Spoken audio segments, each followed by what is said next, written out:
you say you're at 55 pools now, and you started buying that route at 25, and you said you got another from a guy, 10 pools at some point. There are like 20 pools there. Have you had any success doing any specific things, marketing? Were those sort of word of mouth? Um, how have you sort Um, of gone about growing your business and finding more customers?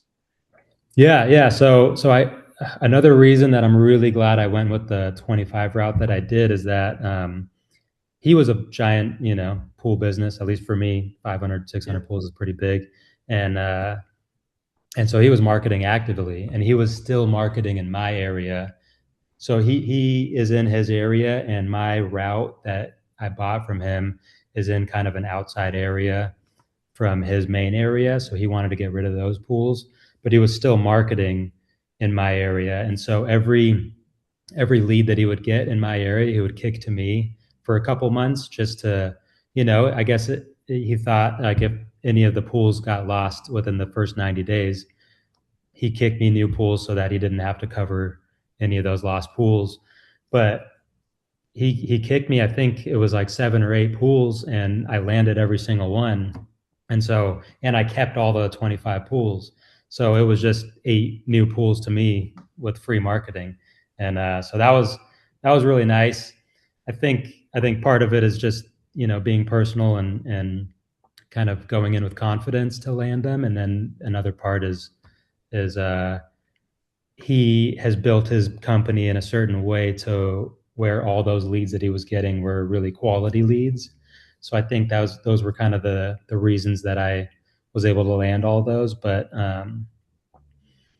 yeah, outside of that, it's just been organic growth. I've gotten just customers referring other people looking for pools, and then just letting, whenever I get a conversation with a customer, I'll let them know like, hey, if you ever get me a new pool, I'll give you a free month. And some people, when they hear that, they get excited and they're like, oh yeah, I have a neighbor who has a pool and let me talk to them. And so I've gotten a few pools that way. And yeah, so it's just been really word of mouth and through my current clients. Yeah. Okay, cool. Cool. And to your customers currently and to new customers, what sort of services do you offer? I know some people are like quite regimented on like weekly pool service and repairs. Other people will branch out to other services. Some people are more open to do bi-weekly. Maybe some people service commercial pools and they do some pools daily. What is like the rough portfolio of the services that you provide? Yeah, so it's mainly pool maintenance and repairs, and then I also offer leak detection. I actually learned that from a guy who was getting out of the industry, and he had all the leak detection equipment, and so he would kind of sold me on like, hey, I'll give you this for a really good deal, and I'll do the first few leak detections with you to kind of teach you, and and then he would be on call for me if I ever had any questions after that. And so I offer leak detection as well, which is kind of like a niche.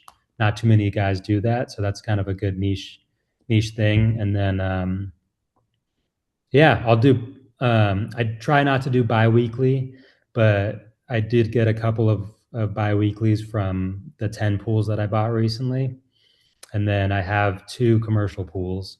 One of them is with the one of them is it's a commercial pool, but I don't know if I would consider it a commercial pool because they rarely use it. I think it's a 55 plus community. It's very rarely used. Once a month, once a week is plenty for that pool, and it stays perfect. Um, but the new one that I got is a real commercial, so that one is 2 to 3 times a year or a week, depending on the time of year. Okay, okay. So you offer basically normal service and repair, service maintenance, sort of maintenance and repair sort of services. I'm curious, the leak detection guys who are considering doing leak detection, um, how big was the learning curve for you? Yeah, so it's